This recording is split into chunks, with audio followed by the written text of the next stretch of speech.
Hi hello friends, welcome to my channel. ഇന്ന് ഏറ്റവും easy ആയിട്ട് ബിഗിനേഴ്സിനൊക്കെ തയ്ച്ചെടുക്കാൻ പറ്റിയിട്ടുള്ള ഒരു ബേബി ഫ്രോക്കിൻ്റെ കട്ടിങ് ആൻഡ് സ്റ്റിച്ചിങ് ആണ് ഇന്ന് കാണിക്കുന്നത്. അതിന് വേണ്ടിയിട്ട് ഇതാ ഒരു 3/4 മീറ്ററോളം ഉള്ളൊരു തുണി എടുത്തിട്ടുണ്ട്. അതാദ്യം ലെങ്ത് വൈസിൽ 2 ആക്കിയിട്ട് മടക്കി കൊടുക്കുക. എന്നിട്ട് വിഡ്ത്ത് വൈസിൽ മടക്കി കൊടുക്കണം.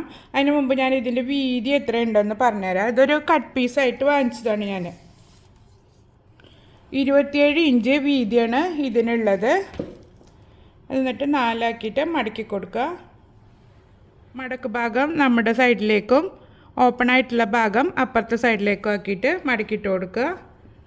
ഇതുപോലെ ഓപ്പൺ ആയിട്ടുള്ള ഭാഗത്താണ് നമ്മൾ മാർക്കിംഗ് ചെയ്ത് കൊടുക്കുന്നത്. ഈ ഭാഗത്ത് മാർക്കിങ് തുടങ്ങുന്നതിന് മുമ്പ് ഒരു ലൈൻ വരച്ച് കൊടുക്കുക. കാരണം ഈ ഒരു ഭാഗത്ത് കയറി ഇറങ്ങിയൊക്കെ നിൽക്കുന്നുണ്ടെങ്കിൽ അതൊന്ന് ഒപ്പായിട്ട് കട്ട് ചെയ്തെടുക്കാൻ വേണ്ടിയിട്ടാണ് ഇവിടെ വരച്ച് കൊടുക്കുന്നത്. ഇവിടുന്ന് താഴേക്കാണ് നമ്മൾ ബാക്കി മാർക്കിംഗ് ഒക്കെ ചെയ്യുന്നത്. ഫ്രോക്കിൻ്റെ ലെങ്ത്ത് ഞാൻ എടുക്കുന്നത് 27 ഇഞ്ചാണ്. അതിവിടെ മാർക്ക് ചെയ്ത് കൊടുത്തിട്ടുണ്ട്.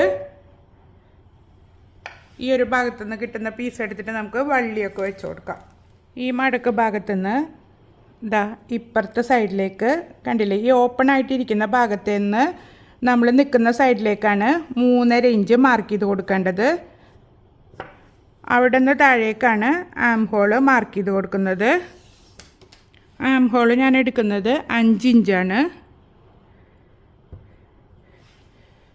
അതൊന്ന് യോജിപ്പിച്ച് വരച്ച് കൊടുക്കാം. ഇതിന് ഒരുപാട് മാർക്കിങ്ങോ കാൽക്കുലേഷനോ ഒന്നും വേണ്ട. ഈസി ആയിട്ട് തയ്ച്ചെടുക്കാൻ പറ്റിയിട്ടുള്ളൊരു ഫ്രോക്കാണ്. ഇനി നമ്മൾ ഈ ചെസ്റ്റ് ഭാഗത്ത് ഇതാ ഇവിടെ നിന്ന് ഇങ്ങോട്ട് ആ 3.5 ഇഞ്ച് മാർക്ക് ചെയ്ത ഭാഗത്തേക്ക് തന്നെ വരച്ച് കൊടുത്തിട്ട് ഒന്ന് ഷേപ്പ് ചെയ്ത് വരയ്ക്കേ വേണ്ടുള്ളൂ. എന്നിട്ട് അടിവീതിയിലേക്ക് ഈ ഒരു ഭാഗം ഒപ്പായി കിട്ടാൻ വേണ്ടിയിട്ട് സ്ട്രൈറ്റ് ആയിട്ട് ഒരു ലൈൻ വരച്ച് കൊടുക്കുക.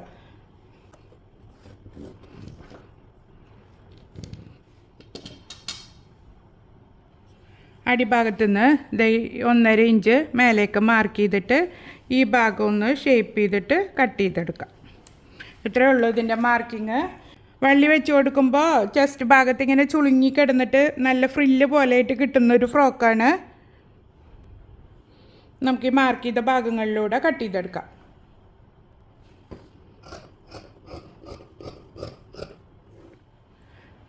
നമ്മൾ വള്ളി വെച്ച് കൊടുക്കുന്നത് കൊണ്ട് നെക്കൊന്നും ഷേപ്പ് ചെയ്ത് കട്ട് ചെയ്യേണ്ട ആവശ്യമില്ല. നമുക്ക് ഇത് കട്ട് ചെയ്തെടുക്കാം.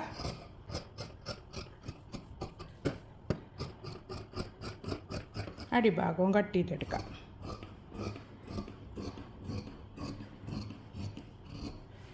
ഇത്രയേ ഉള്ളൂ ഫ്രോക്കിൻ്റെ കട്ടിങ്.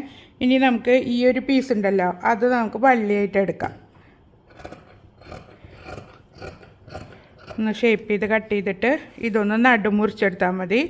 അപ്പോൾ 2 സൈഡിലേക്കുള്ള വള്ളി കിട്ടി നമുക്ക്. വേറെ ക്രോസ് പീസിൻ്റെ ഒന്നും ആവശ്യമില്ല. ക്രോസ് പീസൊക്കെ വെച്ചിട്ട് തയ്ച്ചെടുക്കുക. അത് ഞാൻ വേറൊരു വീഡിയോയിൽ കാണിക്കാം. നിങ്ങൾക്ക് വേണമെന്നുണ്ടെങ്കിൽ ഒന്ന് കമൻറ്റ് ചെയ്താൽ മതി. ഇതാ നമ്മുടെ കട്ടിങ് കഴിഞ്ഞിട്ടുണ്ട്. ഇനി നമുക്കിത് സ്റ്റിച്ച് ചെയ്തെടുക്കാം. ആദ്യം വള്ളി സ്റ്റിച്ച് ചെയ്തെടുക്കാം. ആദ്യം ഒരു മടക്കി കൊടുക്കുക. എന്നിട്ട് വീണ്ടും ഒരു മടക്ക് ഉള്ളിലേക്ക് മടക്കിയിട്ട് ഇതിങ്ങനെ മേലേക്ക് പൊതിഞ്ഞ് വയ്ക്കുന്ന രീതിയിൽ വെച്ചിട്ട് സ്റ്റിച്ച് ചെയ്തെടുക്കുക.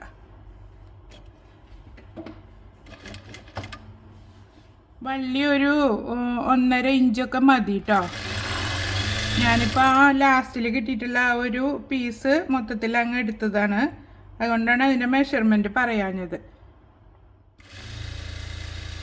ഈ രീതിയിൽ 2 വള്ളികളും അടിച്ചെടുക്കുക. ഇനി നമുക്ക് ഫ്രോക്ക് സ്റ്റിച്ച് ചെയ്തെടുക്കാം. ആദ്യം നല്ല പുറം വെച്ചിട്ട് ഈ ആം ഹോളിൻ്റെ ഈ ഒരു ഭാഗം നമുക്കൊന്ന് യോജിപ്പിച്ചെടുക്കാം. ആം ഹോൾ മുതൽ താഴേക്ക് നമുക്ക് ആദ്യം ഈ ആം ഹോൾ മുതലാണ് സ്റ്റിച്ച് ചെയ്ത് തുടങ്ങേണ്ടത്. അതിന് മുമ്പ് ഇതൊക്കെ ഒപ്പം വെച്ചിട്ട് കറക്റ്റ് ചെയ്തിട്ട് പിടിക്കണം. എന്നിട്ട് 1 ഇഞ്ച് തയ്യൽ തുമ്പിൽ ഇത് സ്റ്റിച്ച് ചെയ്തെടുക്കാം. ആദ്യം ഒന്ന് ലോക്ക് ചെയ്ത് തയ്ച്ചു കൊടുക്കുക. ജസ്റ്റ് ഒന്ന് ഇതിൽ തയ്ക്കുമ്പോൾ തന്നെ ഒന്ന് ഷേപ്പ് ചെയ്ത് കൊടുത്താൽ മതി. അല്ലാണ്ട് നമ്മൾ കട്ട് ചെയ്തെടുക്കുമ്പോഴൊന്നും ഷേപ്പ് ചെയ്യേണ്ട ആവശ്യമില്ല. 1/2 ഇഞ്ചിൽ ലാസ്റ്റ് താഴേക്ക് എത്തുമ്പോൾ 1/2 ഇഞ്ചായി കംപ്ലീറ്റ് ചെയ്യുക. 1 ഇഞ്ചിൽ സ്റ്റാർട്ട് ചെയ്തിട്ട് 1/2 ഇഞ്ചാക്കി എടുത്താൽ മതി. രണ്ട് സൈഡും യോജിപ്പിച്ചെടുത്തിട്ടുണ്ട്. ഇനി ഈ ഒരു ഭാഗം നമുക്കൊന്ന് മടക്കി തയ്ക്കണം. ആദ്യം ഒരു 1/4 ഇഞ്ചിൽ ഒരു മടക്ക് കൊടുക്കുക. എന്നിട്ട് അതേപോലെ തന്നെ ഒരു മടക്കും കൂടി കൊടുക്കുക.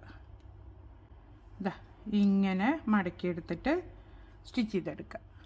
ആം ഹോളിൽ നമുക്ക് പൈപ്പിംഗ് ഒക്കെ വെച്ച് കൊടുത്തിട്ട് ചെയ്യുക. അതൊക്കെ നല്ല പോലെ പ്രാക്ടീസ് ആയവർക്ക് അതൊക്കെ ഈസി ആയിട്ട് ചെയ്യാൻ പറ്റുള്ളൂ. അപ്പോൾ നമ്മൾ തുടക്കക്കാരൊക്കെ ആണെങ്കിൽ ഈ ഒരു രീതിയിൽ തയ്ച്ചെടുത്താലും ഫിനിഷിങ് കിട്ടും.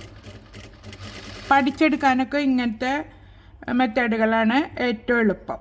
അത് കഴിഞ്ഞ് നമുക്ക് കുറച്ചും കൂടെ പ്രാക്ടീസ് ആയതിന് ശേഷം ബാക്കിയുള്ള മോഡലുകളൊക്കെ ചെയ്യാൻ പറ്റും.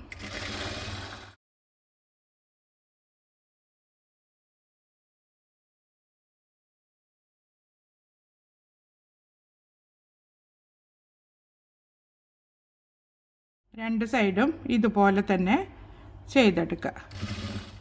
കണ്ട നല്ല നീറ്റിൽ കിട്ടിയിട്ടുണ്ട്. ഇതിപ്പോൾ ശരിക്കും നിൽക്കുന്നില്ല എന്നുണ്ടെങ്കിൽ ഒന്ന് അയൺ ചെയ്ത് കൊടുത്താൽ മതി. തയ്ച്ച് കഴിഞ്ഞിട്ട് രണ്ട് സൈഡും സ്റ്റിച്ച് ചെയ്തെടുത്തിട്ടുണ്ട്. ഇനി ഈ ഒരു ഭാഗമാണ് നമുക്ക് തയ്ക്കേണ്ടത്. ഇതാദ്യം ഇതുപോലൊരു 1/4 ഇഞ്ചിലോ അല്ലെങ്കിൽ 1/2 ഇഞ്ചിലോ ഒന്ന് മടക്കിയിട്ട് ആദ്യം ഒന്ന് സ്റ്റിച്ച് ചെയ്തെടുക്കണം. കാരണം ഈ ഒരു നൂലിൻ്റെ ഭാഗമൊന്നും പുറത്തേക്ക് വരാതിരിക്കാൻ വേണ്ടിയിട്ട് ആദ്യം തയ്ച്ച് കൊടുക്കുക.